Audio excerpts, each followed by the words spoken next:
Hola, ¿qué tal? Bienvenidos a un capítulo más de Más Allá del Juicio. Estoy con Jorge Jiménez. Jorge, ¿cómo estás? Hola, Vero, Qué gusto verte nuevamente. No, el gusto es mío, gusto saludarte. Gracias. Bienvenidos a todos, un capítulo más. Pues el día de hoy estoy muy contenta porque tenemos a un gran abogado joven, muy joven, que nos va a hablar de derecho constitucional. No se espanten, es algo como muy sencillo, muy práctico y muy fácil. Es José Alós. Estudió en la escuela, en la Universidad Iberoamericana y después hizo su maestría, a lo mejor él no lo va a decir, pero obteniendo un promedio de excelencia en la Universidad Nacional Autónoma de México. Entonces, de verdad es una persona muy capacitada, un experto en el tema y le agradezco muchísimo que esté el día de hoy con nosotros. José, bienvenido. Muchas gracias, Verónica. Muchas gracias por invitarme a tu canal, por la presentación que acabas de hacer. Y Jorge, qué gusto tenerte aquí también con nosotros. No, es un gusto. Pues como dices, Verónica, hoy quiero contarle a tu público y a tu auditorio qué es el derecho constitucional. Siento que a veces estamos muy acostumbrados a los derechos que se litigan. Puede ser el derecho penal, el derecho familiar, que está más en contacto con el fuero común y con la gente en el día a día.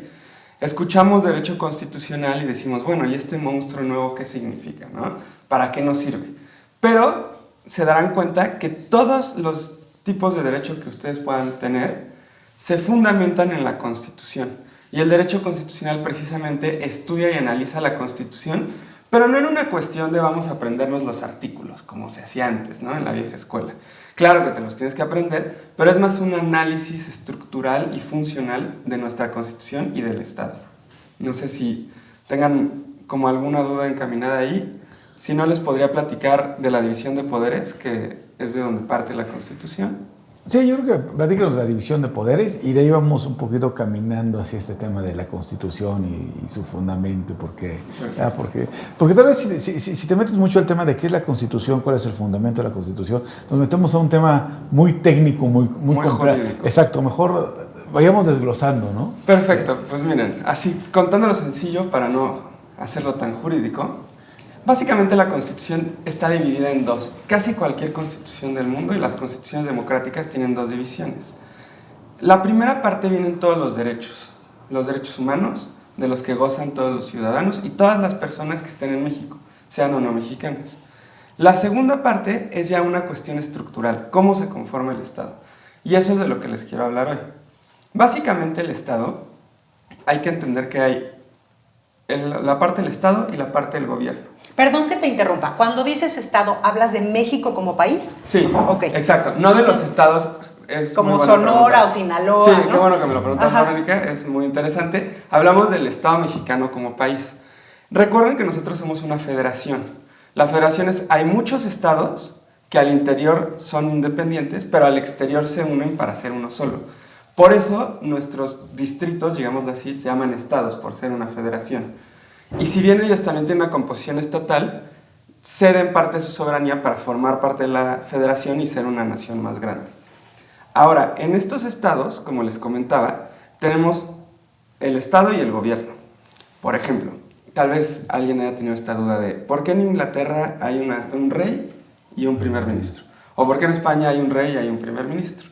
Esto es porque en esos países que tienen un parlamento constitucional o una monarquía constitucional, la división es entre el jefe de Estado y el jefe de gobierno. El rey es quien encabeza el Estado y lo representa y dirige las Fuerzas Armadas, mientras que el presidente o el primer ministro, dependiendo del caso, es quien representa al gobierno. En México, nuestro sistema presidencial pone las dos jefaturas en una misma persona.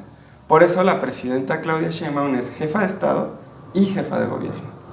Ahora, toda esta conformación estatal tiene una división de tres, que seguramente han escuchado, la mayoría de los países modernos digamos que la tienen, y es una división competencial entre el ejecutivo, el legislativo y el judicial. ¿Y por qué se hace así? Que esto es lo interesante, más allá de los artículos y de lo jurídico que pueda haber detrás de esto. Se hace así porque desde hace muchos años, grandes pensadores políticos decían, ¿cómo podemos controlar el poder? ¿Cómo podemos hacer que alguien no llegue y se exceda y en vez de trabajar por el pueblo, empiece a ser un tirano, como ha pasado en muchos ejemplos en la historia? Entonces, varios pensadores dijeron, a ver, la única forma de controlar el poder es con otro poder. ¿Por qué no dividimos este poder estatal inmenso en competencias distintas. ¿Y a qué me refiero con competencias? Competencia no es una carrera o un concurso. Una competencia es lo que a ti te toca hacer. Lo que muchas veces en las películas en inglés entenderíamos como jurisdiction, como jurisdicción, realmente, salvo en el Poder Judicial, se llama competencia. Y hay competencias en materia y en territorio. Por ejemplo, si nosotros vivimos en la Ciudad de México, es competencia de la Policía de la Ciudad de México todos los delitos del Foro Común. Si te vas al Estado de México, ya no va a ser competencia de ellos, ahora va a ser de los policías del Estado de México. Pero también hay competencias por materia. En esta división de poderes, cada poder tiene su papel.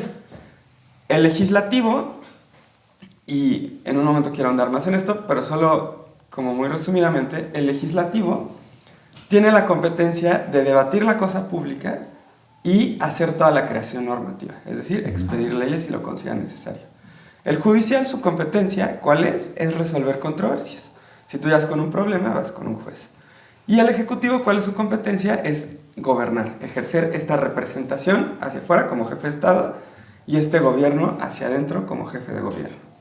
Entonces, esta es una división que se hace y la idea es este sistema de pesos y contrapesos. Si de repente un presidente se volviera loco y se vuelve tirano, tienes otros dos poderes que lo neutralizan. Si de repente un congreso quisiera hacer leyes tiránicas o injustas, tienes jueces y tienes una presidenta que también lo va a neutralizar. Entonces así se va nivelando. Ahora, quería hablarles un poco más del poder legislativo, aprovechando que justo yo trabajo ahí, entonces tal vez hay algunas dudas que luego he visto que tiene la gente, como ¿qué se hace particularmente en el poder legislativo? ¿Cuál es la función de las cámaras? ¿Por qué son dos? ¿Qué hace un diputado? ¿Qué hace un senador? Entonces, sobre eso no sé si tengan alguna duda para encaminar la conversación o quieren que... No, yo creo que, mira, para el auditorio resulta muy interesante el entender que estos tres poderes van buscando y tienen como objetivo equilibrar el ejercicio del poder, que no haya un momento en el que esto se distorsione, lo cual no quiere decir que no vaya teniendo preeminencia algún poder sobre otro, eso es natural, pero creo que automáticamente entra el autocontrol de los tres. O sea, si tenemos un poder ejecutivo muy fuerte, este puede ser equilibrado y tal vez ahí podemos explicaros un poquito por el judicial, pero también por el legislativo y volvemos a lograr el equilibrio. El equilibrio no es un tema permanente. El equilibrio de poderes yo lo veo así como si estás en la cuerda floja, ¿no? O sea, vas caminando, pero no puedes ir caminando como en el piso, parejo. Vas equilibrando un poquito a la derecha, un poquito a la izquierda, un poquito para acá. Y creo que así funciona. Me gustaría conocer tu opinión ahí y si tienes algún ejemplo de algo que conozcas. Sí, es una dinámica muy interesante la pregunta. De hecho, nosotros en México estamos acostumbrados a que el poder, que aunque los tres son iguales, digamos, al poder predominante es el ejecutivo. Sin embargo, esto no es así en todo el mundo. De hecho, no es así en buena parte del mundo. Cuando se inventa este sistema de pesos y contrapesos, que justo como lo dices en la cuerda floja, así lo ejemplifican los autores, ellos lo ponen como un sistema de poleas. Por eso pesos y contrapesos. Si sube uno, baja otro, ¿no? El único poder que estaba como por arriba de los otros poderes, y que en algunos estados sigue estando reconocido que es el poder principal, era el poder legislativo. ¿Y por qué? Porque el poder legislativo no es unipersonal. Entonces, entre él mismo se controla y se representa a toda la nación. Es el único poder, digamos, donde el principio de legalidad no es estricto. ¿Y a qué me refiero con el principio de legalidad para nuestro auditorio? Este se divide en dos. Seguramente habrán escuchado que todo lo que no esté prohibido está permitido. Eso es real para los ciudadanos. Y es muy importante que sea así, porque si no, se abusaría de la ley. Pero para la autoridad es al revés. Para la autoridad, solamente lo que está permitido es algo que se puede hacer. O sea, ellos no pueden hacer nada que no esté permitido.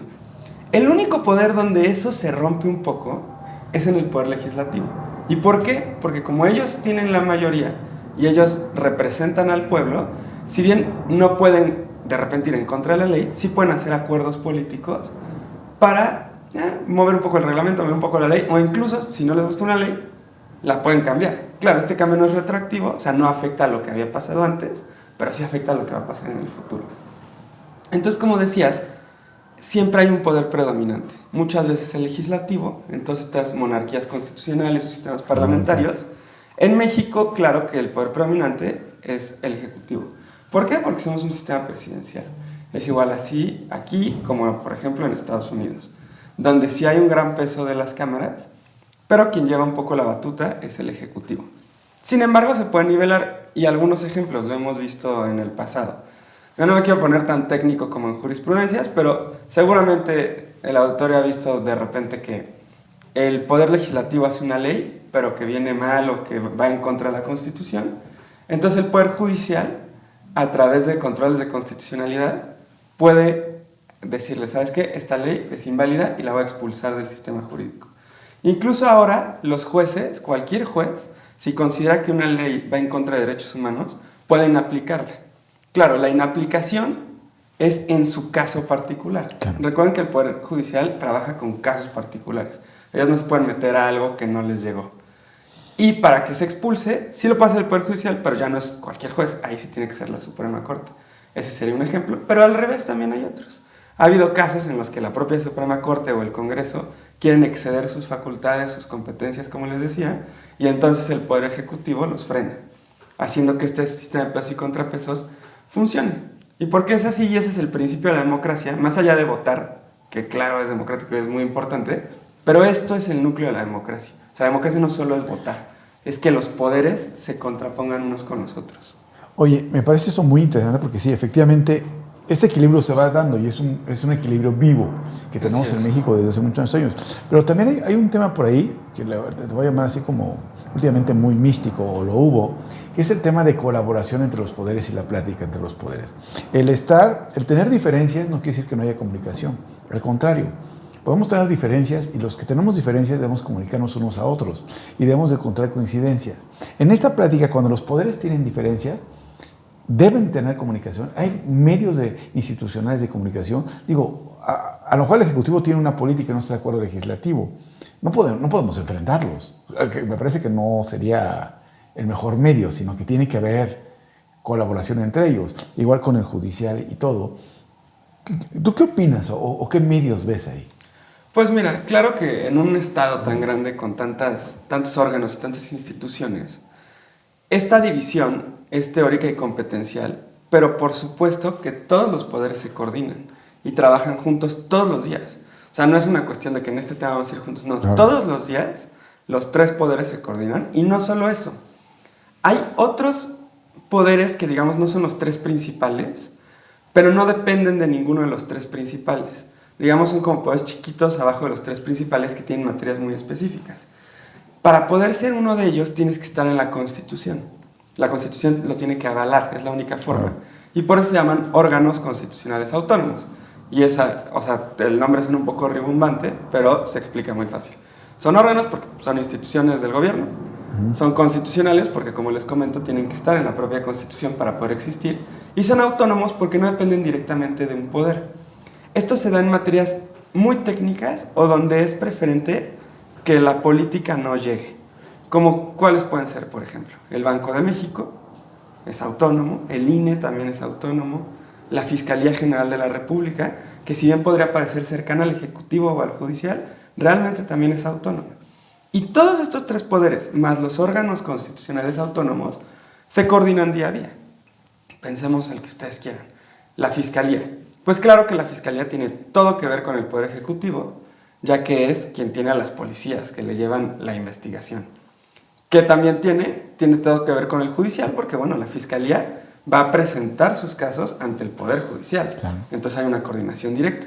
Y tiene todo que ver con el Legislativo, porque todas las nuevas normas que se van expidiendo en materia penal y en otras materias también pueden afectar directamente al trabajo legislativo y al trabajo de la Fiscalía. Entonces sí, hay una intercomunicación diaria, todo el tiempo ocurre. No, eso es muy interesante porque es algo que creo que nuestro auditorio y la población quiere saber. O sea, tenemos que colaborar por el bien de México y los poderes tienen que colaborar por el bien porque tienen una finalidad común y creo que eso es muy importante. Ahora sí, platícanos del Legislativo. Oye, antes quisiera como hacer un pequeño resumen, a ver si lo logro, de cómo se compone el poder en México, digamos, para no confundir al auditorio con Estado y con Estado como entidad. Ya. Entonces, digamos, México país tiene tres poderes, el Ejecutivo, el Legislativo y el Judicial. El Ejecutivo, en este momento la titular es una presidenta, ¿no? o el presidente en turno. El legislativo son 2 cámaras, Cámara de Diputados y Cámara de Senadores, y el judicial, digamos, el titular sería la Suprema Corte de Justicia y todos los órganos que vienen abajo. Y hay que recordar también que cada una de las entidades o estados, ahora sí, como puede ser Jalisco, como puede ser Veracruz, como puede ser Mérida, tienen también un titular del Ejecutivo, que sería el gobernador, y un titular del judicial, que sería el presidente del Tribunal Superior de Justicia, y solamente tienen una Cámara de Diputados. Ahorita ya nos explicarás a lo mejor por qué no tienen Cámara de Senadores en los estados. Y después los estados todavía se dividen en municipios, ¿no? Es. Y entonces ahí vamos teniendo como el orden de cómo está compuesto México en su integración. Exacto. Y entonces ahora sí platícanos qué pasa con el legislativo, que luego lo tenemos muy olvidado. Muy olvidado, y además que le tiramos muy duro, ¿no? Mira, nada más antes, para acabar este paréntesis, quisiera que visualicen un cuadro que creo que lo facilita mucho. Toda esta cuestión de competencias que les comentaba, ¿qué le toca a cada quien? Vean así las competencias. Existen verticales y horizontales. Entonces imaginen que tienen un cuadro aquí, ¿no? Este es nuestro cuadro, una columna y una línea. Hasta arriba tenemos la federación. Luego tenemos lo local, que son los estados. Ya los estados, como decía Verónica, no el estado del país, sino los estados, la Ciudad de México, el Estado de México, Puebla. Y luego abajo tenemos lo municipal. Esas son las 3 competencias verticales. En la línea horizontal tenemos estas 3 que les comentaba, el ejecutivo, el legislativo y el judicial. Entonces ustedes ven es como una gráfica, un cuadro, y cualquier cuadro se va llenando. Pongamos el caso del ejecutivo, que es el que más se conoce. Entonces tenemos la federación y está el ejecutivo. ¿Quién está en la federación y el ejecutivo? La presidenta. Luego nos vamos a lo local, a los estados. ¿Quién está? Está el gobernador. Y luego nos vamos a lo municipal. ¿Quién está? El presidente municipal. Así los 3 poderes. Entonces creo que esta es una forma en la que pueden entender cómo se coordina. Y así como los poderes verticales horizontales que les comentaba, ejecutivo, legislativo y judicial, se coordinan entre ellos, como nos comentabas, pues también los verticales se coordinan entre ellos. La federación, los estados y los municipios diariamente también tienen una interconexión y una coordinación. Ahora, hablando particularmente del poder legislativo. En México es un sistema bicameral. Es muy interesante porque en nuestro país, como en muchos otros países, son 2 cámaras las que trabajan a nivel federal. Ahora, para entender, tú me decías, los estados solo tienen Cámara de Diputados, pero no Cámara de Senadores. ¿Por qué? Pues es por su función. A nivel federal, el Senado de la República es quien representa a la federación. A esta federación que yo les comentaba al principio, que son muchos estados chicos, digamos Puebla, Ciudad de México, Veracruz, que al interior tienen autonomía, pero se unen para al exterior trabajar como uno solo. ¿Y quién representa ese pacto federal? ¿Quién representa esa unión? Bueno, esa unión está representada en el Senado de la República. Los senadores no representan al pueblo, los senadores representan a los estados. Entonces, si tú eres senador de Puebla, tú representas a Puebla. Claro, representas también a la gente del estado, pero indirectamente tú representas al estado. ¿Y qué representa la Cámara de Diputados? La Cámara de Diputados, ellos sí representan a la población. Por eso la Cámara de Diputados está dividida en su elección en 300 distritos, no está dividida en los estados. Son 300 distritos que se dividen acorde a la población. Muchos de estos distritos están cruzando fronteras de estados locales. No tiene que ser una cuestión de que no, es que son los distritos de Puebla y los de Veracruz. No, hay distritos que traspasan las fronteras de los estados acorde a la población que existe en cada distrito para que se represente el país más o menos de la misma forma. Si ustedes se imaginan el mapa de México, en el norte los distritos van a ser más grandes y en el centro van a ser muy chicos. Y tú dices, ¿por qué? Bueno, porque en ese cuadro grande de allá arriba y en este cuadro chico de aquí en la capital hay más o menos la misma población. Claro, vive mucha gente concentrada en un pequeño espacio. Y de repente puedes ver, no sé, en Baja California, por ejemplo, Baja California Sur son 2 distritos, todo. Sí. Y dices, bueno, ¿pero por qué? Si en la Ciudad de México hay tantos distritos. Bueno, porque la población es más o menos la misma. La Cámara de Diputados representa a la población. ¿Y cuál es la idea de este bicameralismo? Es meter todavía más pesos y contrapesos. No solamente se limita el poder entre los poderes, sino que cada poder tiene sus propios límites. ¿Cuál es la idea, básicamente?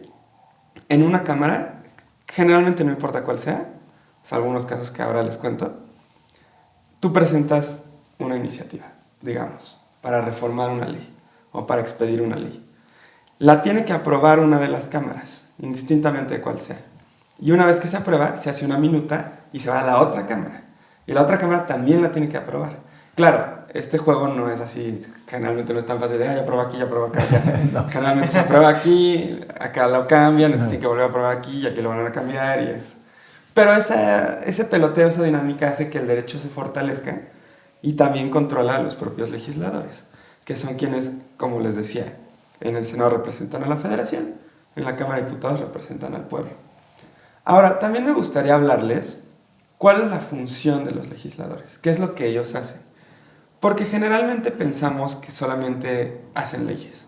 Y no es incorrecto, sí expiden leyes, pero no es su única función. De repente decimos, ¿por qué, no sé, el pleno hoy no está tan lleno?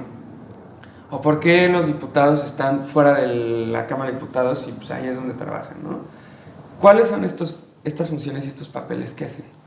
Pues miren, tienen varias, pero quiero hablarles de 4 para que se las claven en la mente y las tengan como muy frescas. La primera y la más importante, claro, esto es debatible, puede haber quien les diga que la más importante es hacer leyes, yo les diría que no. La función más importante del Congreso de la Unión, entendiendo a las 2 cámaras, diputados y senadores, es justamente ser un contrapeso al Poder Ejecutivo. Así nació el Congreso. Ese fue el hecho por el cual existe. No. Nuestro antecedente más cercano, digamos, a un Congreso como lo que hoy entendemos como Congreso, fue en Inglaterra, cuando había un rey que se llamaba Juan Sin Tierra, que quería poner más impuestos porque tenía varias guerras y muchos problemas. Que necesitaba más impuestos. Entonces dice, pongo más impuestos. La población se rebela, se hace un congreso, muy en pañales, pero un congreso, y se expide y se firma la que hoy se conoce como la Carta justamente de Juan Sin Tierra, donde viene un principio súper interesante que es vital para entender la función del Congreso. Ellos dicen, no puede haber impuestos si no hay ley. En inglés era no taxation without approbation. O sea, si no lo aprueba el pueblo, no puede haber un impuesto. Y entonces ese es el control que de ahí empieza y va evolucionando, pero es el contrapeso al Poder Ejecutivo, que generalmente era este monarca todopoderoso. ¿Y qué pasa con el poder absoluto? Pues corrompe a las personas. Y de pronto, en vez de estar viendo por el bien de tu pueblo, estás viendo por tu economía y por tus locuras. Entonces, la primera función de los legisladores es ser eso, esa representación que se contrapone al Ejecutivo. En ese mismo sentido, también tienen una función de control, porque pues, en la vía de los hechos, ¿cómo se controla? Esta función de control es muy fácil. Todos los servidores públicos, cualquiera de las 2 cámaras los puede llamar a comparecer.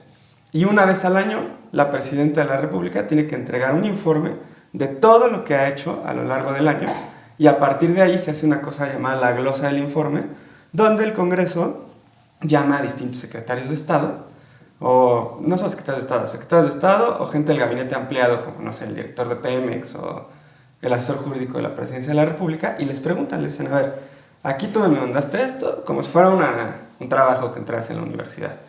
Lo entregas y a ver, ¿y aquí qué pasó? ¿Y aquí qué pasó? Y bueno, aquí hay un problema. ¿Por qué hay un problema? ¿Y qué vas a hacer para que el próximo año ya no siga siendo un problema? Es una función de control muy importante. Luego la tercera es una función de representación. Esto se da más en la Cámara de Diputados, aunque también se da en el Senado de la República.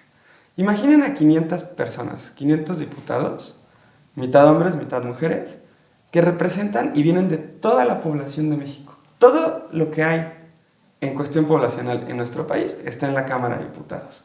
Y eso es súper importante, porque de repente hay temas que se saldrían de la agenda política. Hay poblaciones aisladas o que no se les hace mucho caso. Y ahí es cuando estos diputados son muy relevantes, porque vienen y dicen, oye, yo soy de esta población, tenemos este problema. Y hay veces que la política pública los excluye, y ni siquiera por una cuestión de no quererlos ayudar, sino porque no sabían que existía ese problema. Por eso hay muchas veces que yo lo critico mucho, cuando dicen, no, es que este diputado solo acabó la primaria, deberían ser licenciados para ser diputados. No, claro que no, porque los diputados representan a toda la población. Y toda la población es toda. no te vas a poner a discriminar de, solo vamos a representar a los licenciados, ¿no? Hay gente que no estudió ni la primaria y eso no le quita de ninguna manera el derecho de tener una voz en el Congreso de la Unión. Esa es la función de representación. Y esos representantes que hacen, debaten la cosa pública. O sea, debaten lo que le interesa a la nación. Y ya viene la cuarta función, que esa sí es la que todos conocemos. Una vez que ya tienes una representación, que ya se debatió la cosa pública, que ya funcionas como contrapeso al Poder Ejecutivo, ¿qué haces? Bueno, sí, ahora expido leyes. Que expedir leyes es todo un arte legislativo, no es nada más legislar por legislar.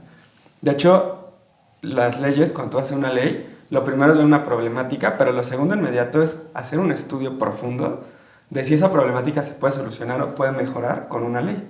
Hay muchas que no. Y los legisladores que no siguen este esquema, de repente tienen el pecado de sobrelegislar. Entonces, no sé si les ha pasado que luego ven muchas leyes de que, ya está la super ley, pero no cambió nada. Es por eso, porque solamente a veces hacen la ley por hacerla, sin hacer todo este estudio de realmente la ley va a funcionar. Y una vez que está la ley, que sigue, como tú nos comentabas, coordinarse.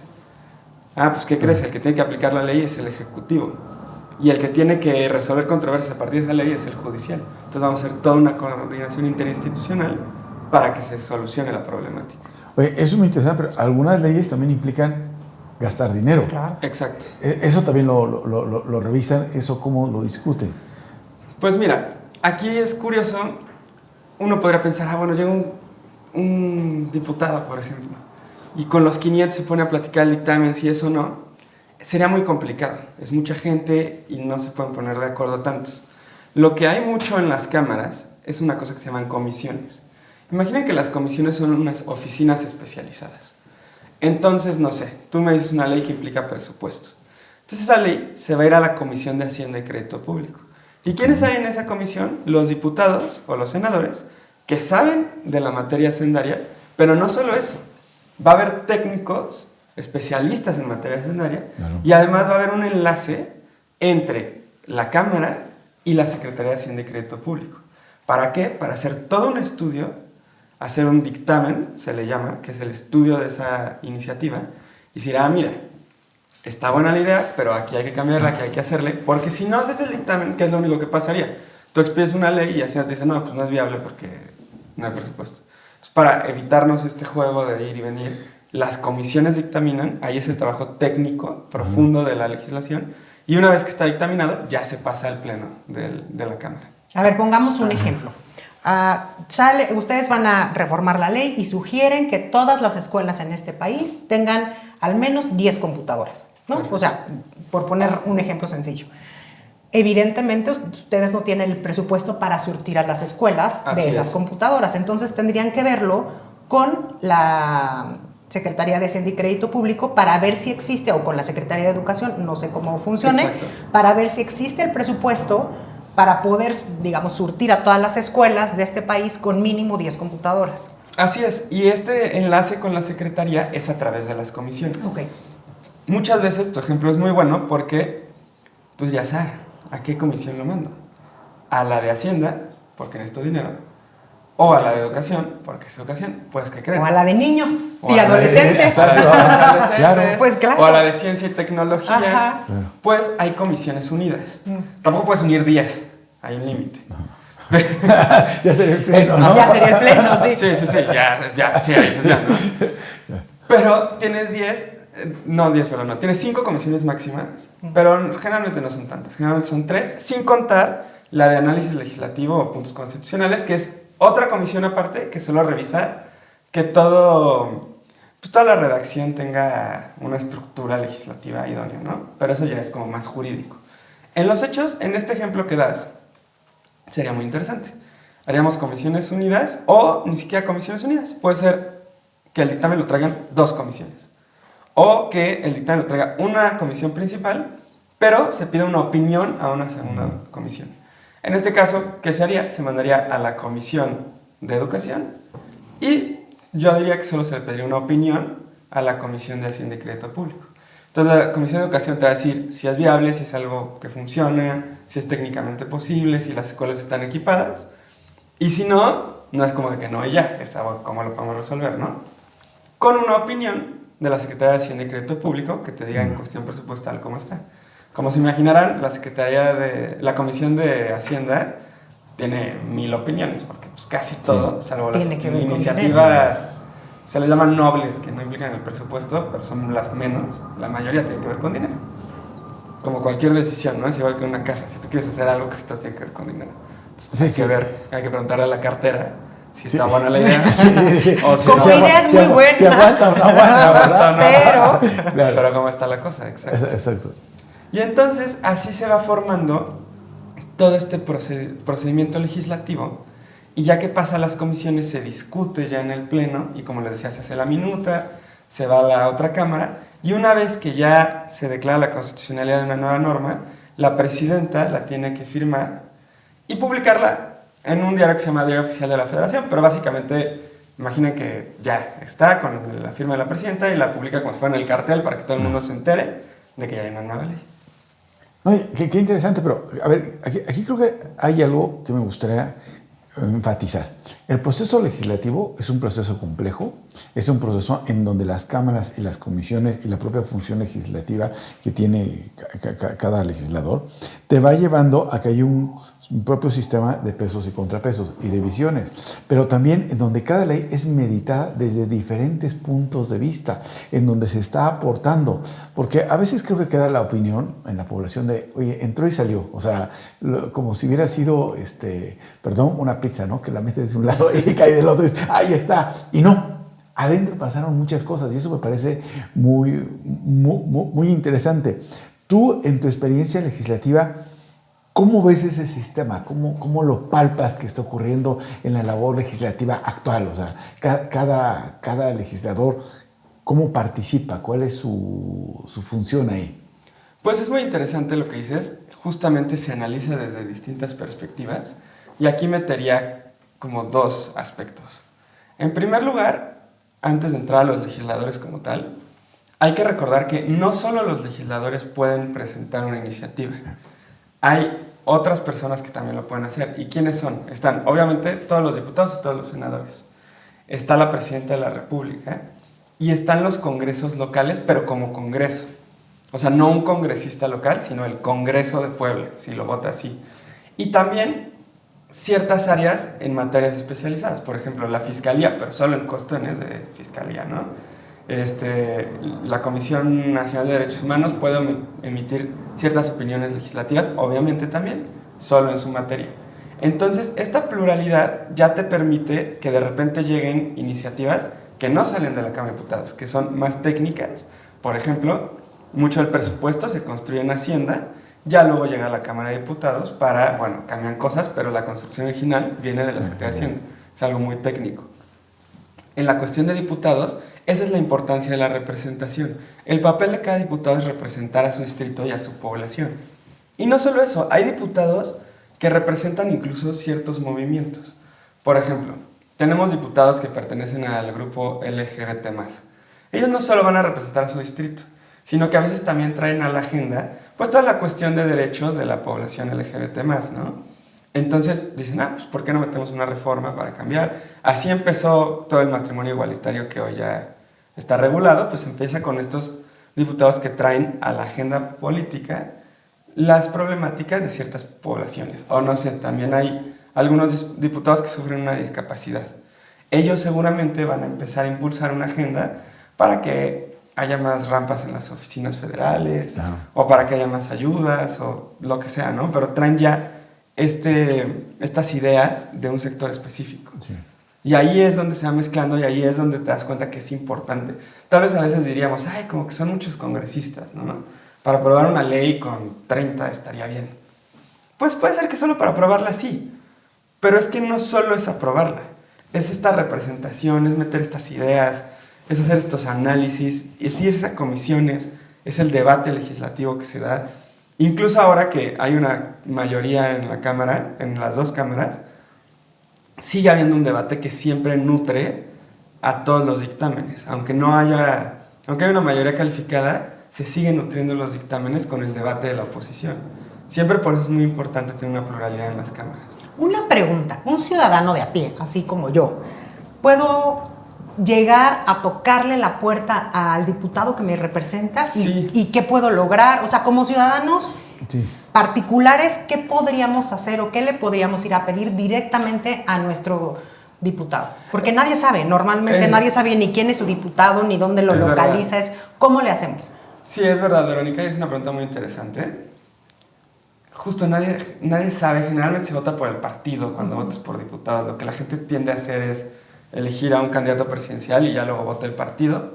En los últimos años se ha dividido un poco, o sea, ya cada vez hay más votación separada, pero es interesante decir, a ver, con toda esta información que tenemos, con todo lo que hace el Congreso, ¿qué puedo hacer yo como persona, no? Bueno, lo primero es, pues, si tienes una problemática. Tú tienes una problemática y tienes que saber ahí, regresamos a las competencias, que siempre en Derecho Constitucional son muy importantes, van a decir que las repito mucho, pero son importantes para entenderlo. ¿Y por qué? Porque tal vez mi problemática es local. No sé, tal vez mi problemática es que hay muchos baches, o que no se ha tipificado un cierto delito, pero del fuero común. Entonces, ¿con quién voy? Bueno, con el diputado local, con el diputado de la Ciudad de México en este caso, o cual sea el caso, ¿no? Pero si de repente la problemática es federal, cuestiones ya más grandes, problemáticas con dimensiones pues ya federales, ¿qué hacemos?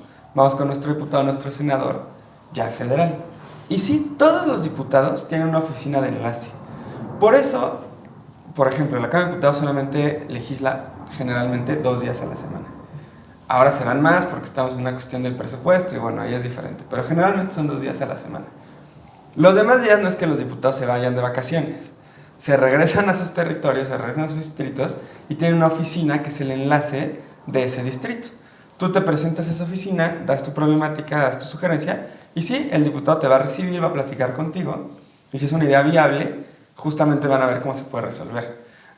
Lo podemos ver, hay muchas iniciativas, casi todos los días alguien trae una iniciativa nueva en la Cámara de Diputados y no es que se les ocurra todo de la nada. Justamente es su papel, ir con la gente y a través de su oficina de enlace decir, ah, mira, esta problemática es cierta, se puede resolver, vamos a hacer algo al respecto. Y no solo en una cuestión legislativa. Si bien los diputados hacen estas leyes, pues también funcionan un poco como el enlace entre la ciudadanía y el gobierno. Tal vez no tengan competencia ejecutiva, pero pues sí tienen el contacto y pueden decirle al presidente municipal o al gobernador, oye, fíjate que está pasando esta problemática. Son como el primer acercamiento entre la gente y el gobierno. Por eso es importante sí saber quién es tu diputado para, si algún día tienes un tema, poder ir a la oficina de enlace. Sí, claro. Hacen un trabajo muy importante de gestión social, sí, los diputados hacia las demás autoridades, como tú decías, en este esquema. Municipios, Estado, Federación hacen un trabajo muy, muy importante. Y también allí es donde perciben la problemática de la población, ¿no? Esto no es arte de magia. Ahorita nos platicabas de un acercamiento que tienen los legisladores o la población con los legisladores. Pero también a mí me gustaría preguntarte y que nos explicaras, ¿cómo está esto de las consultas populares? Cuando el legislativo dice, llega una ley, ahorita llegó la ley de amparo y se consultó a expertos. ¿Cómo funciona este mecanismo y cuándo lo hacen? Pues mira, ahí es una figura relativamente nueva. Antes solo se hacían cuestiones muy técnicas, cada vez se hace más. Anteriormente lo que se hacía es que tú tenías este dictamen, ya lo había visto la comisión, y puedes invitar expertos, pero muy específicos. Supongamos, abogados en la materia, o luego había materias que tal vez como diputado no entiendes porque muchos no son científicos, ¿no? Entonces, no sé, en la ley de telecomunicaciones, o en la ley energética. La ley de salud. O la ley de salud. Puedes invitar médicos, pero era muy acotado. Ahora, de unos años para acá, se ha hecho una cosa que se llaman parlamentos abiertos. ¿Y el parlamento abierto qué es? Básicamente abrir el procedimiento legislativo a la población general. Sí a los expertos, pero también a la opinión general.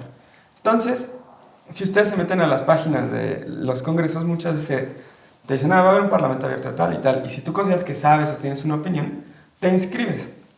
Te inscribes y puedes asistir y hacen diferentes reuniones y mesas de trabajo dependiendo de la iniciativa. Por ejemplo, ahora va a ser la reforma electoral. Ahí estas reuniones van a ser muchas y a lo largo de mucho tiempo. Habrá otras más acotadas que tal vez solo haya un par de reuniones, una sola reunión.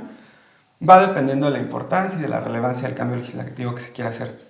Pero básicamente tú como ciudadano te inscribes, Puedes ir, puedes escuchar, puedes participar. Y bueno, obviamente también se invita ya de forma directa a profesionales para que nutran también el debate. A estas reuniones acuden también los diputados y ya del foro dicen, mira, tal vez sí era por acá, pero le podemos cambiar esto. O tal vez no me gustó lo que dijeron, pero tal vez sí. O sea, se hace ya un diálogo, pero donde el procedimiento legislativo se abre con la ciudadanía. No, me parece muy interesante. Yo he participado en estos parlamentos abiertos y como que sí explicarle a la gente, es decir, participé en uno que ahorita lo recuerdo de adopción y entonces iban desde padres que han adoptado como para contar su experiencia y explicar si fue fácil, si fue difícil, qué les costó, etcétera, etcétera, y explicar su caso.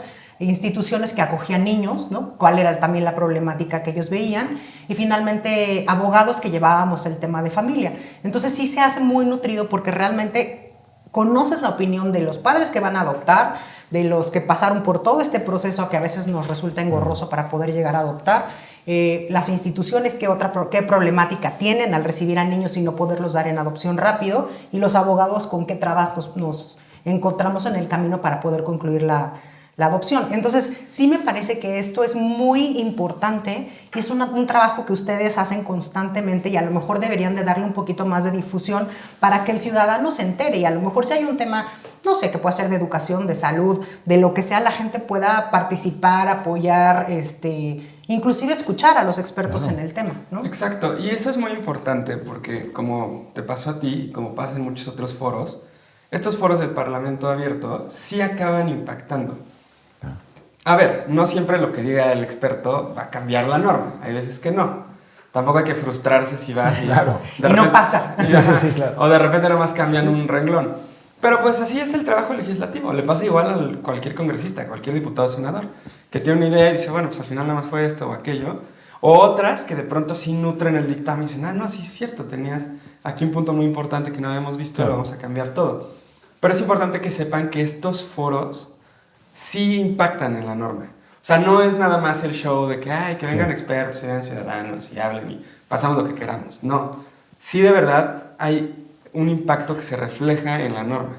Por eso es importante, como dices Verónica, si eres especialista en una materia o si simplemente estás muy en contacto con ella, puedes informarte de estos foros. Es verdad que tal vez lo deberíamos difundir más como Cámara de Diputados, aunque también yo los invito a ustedes que ahora nos ven a participar activamente como en este trabajo legislativo. No es solo votar y ya, o sea, de que voté por mi diputado y me desentiendo 3 años. Sí es votar, pero también dar un seguimiento, decir lo que está bien y si está mal reclamarlo, ¿sabes? O sea, también puedes decir, ¿sabes qué? No me gustó, te habías dicho que hacer cosas, no las has hecho, entonces, ¿qué está pasando aquí? O sea, ir activamente a lo bueno y también a decir lo malo, porque eso nutre al Poder Legislativo. Y así acabamos siendo nosotros el máximo contrapeso, la ciudadanía. Está bien que los poderes estén divididos y se controlen entre ellos, pero el máximo contrapeso de un gobierno siempre tiene que ser la ciudadanía. Entonces, para que esta ciudadanía pueda ya no solo quejarse, sino hacer algo al respecto, hay que involucrarse, hay que decir lo bueno, hay que decir lo malo, hay que quejarse de lo que está mal, proponer algo que esté bien y, como les digo, no solo votar, inmiscuirse más en la política, porque al final... Incluso a los que les pueda gustar la política, hay gente que no les gusta la política, pero todos los aspectos de la vida humana al final son política. Entonces tal vez tú no te encanta la política, pero no sé, si te gusta la medicina o el arte, pues ¿qué crees? Eso pasa por el Congreso. Entonces métete a esos foros. Sí, claro, vivimos en un estado en donde la decisión legislativa te va a llegar. Exacto. A lo que te dediques y donde estés. Y te guste o no. Exacto. Oye, yo veo aquí, o sea, un trabajo que es muy enriquecedor porque ves muchos aspectos de la vida, muchas opiniones, el Parlamento abierto, los ciudadanos que vienen, las opiniones técnicas, las opiniones de Hacienda, presupuesto, o sea, todo está. Y yo te quisiera una última pregunta, porque me cuesta trabajo entenderla. ¿Y cómo se ponen de acuerdo? O sea, oye, si hay veces que no te pones de acuerdo entre dos, o sea, ¿cómo te pones de acuerdo a los 500? Sí, bueno, ese es un tema interesante, complicado a veces, pero es un tema que tiene que existir y tiene que ser así. Está bien que no todos estén de acuerdo, porque si todo el tiempo toda la pluralidad estuviera de acuerdo, pues no sería real, habría un problema. O sea, tú lo puedes ver en los países donde hay algunas dictaduras y tiranías, generalmente siempre se vota así, el Congreso vota todo igual, así, pum, igual, unánime. Si tú ves que en un Congreso todo es unánime todo el tiempo, pues quiere decir que no es una democracia real. Está bien que haya conflictos, está bien que haya peleas. Ahora, ¿cómo se ponen de acuerdo? Pues hay dos tipos de iniciativas. Realmente, esta legislatura, sobre todo, ha habido varias iniciativas que se aprueban de forma unánime.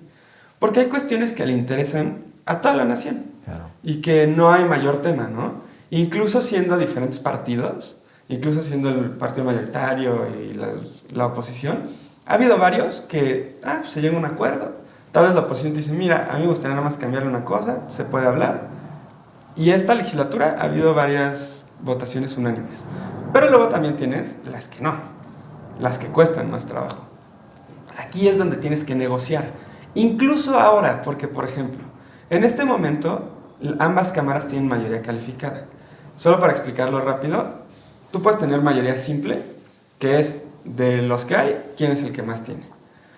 Puedes tener mayoría absoluta, que es el 50 más 1. O sea, el 50% más 1. Entonces, el que más hay a nivel porcentual. Y hay mayorías calificadas, que esas son necesarias, por ejemplo, para reformar la Constitución, en una idea de que no solo tiene la mayoría basta, sino tienes que tener, en este caso, 2/3 partes. Ambas cámaras en este momento tienen mayoría calificada. Si cuentas al partido mayoritario y a sus coaliciones.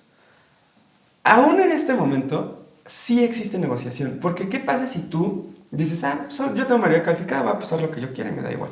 Bueno, pues esas negociaciones, cuando tú haces negociaciones así tan tiránicas, lo único que pasa es que no perduran en el tiempo. Por eso, incluso teniendo esta mayoría, que a veces puede llegarse a imponer, pero sí se habla, sí se negocia, sí se ve que quiere la oposición, para que las leyes que salgan y los acuerdos que salgan sean duraderos en el tiempo. Y no nada más sea una cuestión de, yo mayoría y al rato si otro tiene, pues me lo va a quitar. O sea, no. El chiste es construir por México en negociaciones que sí, a veces pueden ser bastante complicadas, pero necesarias para una democracia. Entonces, no sé si tuvieran alguna otra duda. No, pues es un trabajo arduo, complicado, que yo creo que requiere amor por México, amor por tu población, por a los representantes que tiene.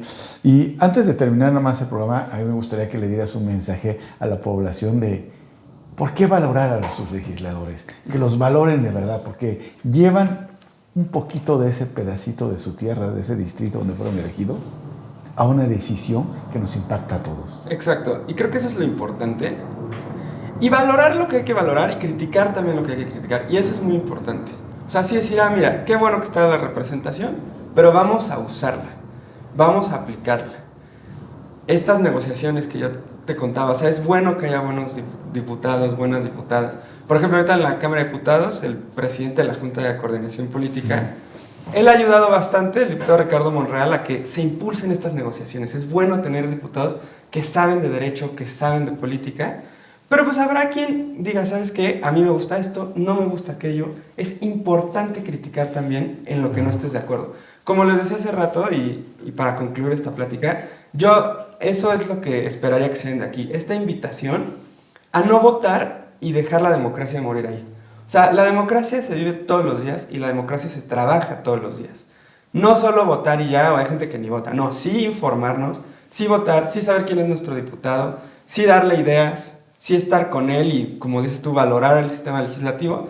Pero también, si de repente algo no te gusta, también criticarlo y en una crítica constructiva, ¿no? O sea, decir, a ver, no, a mí no me parece esto y esto, pero ¿qué se puede hacer para cambiarlo, para modificarlo? No dejar que la democracia sea solo la urna, sino vivir la democracia, vivir estos pesos y contrapesos, como les comentaba, siendo la ciudadanía el contrapeso más importante al poder.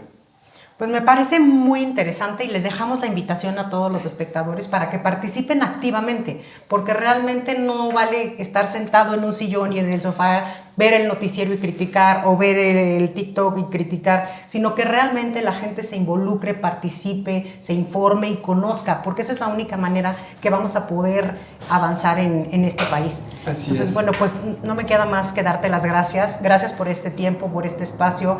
Esperamos verte nuevamente muy pronto para que nos platiques de otros temas que seguramente tendrás en el tintero. Gracias, Jorge, ha sido un placer. No, un gusto.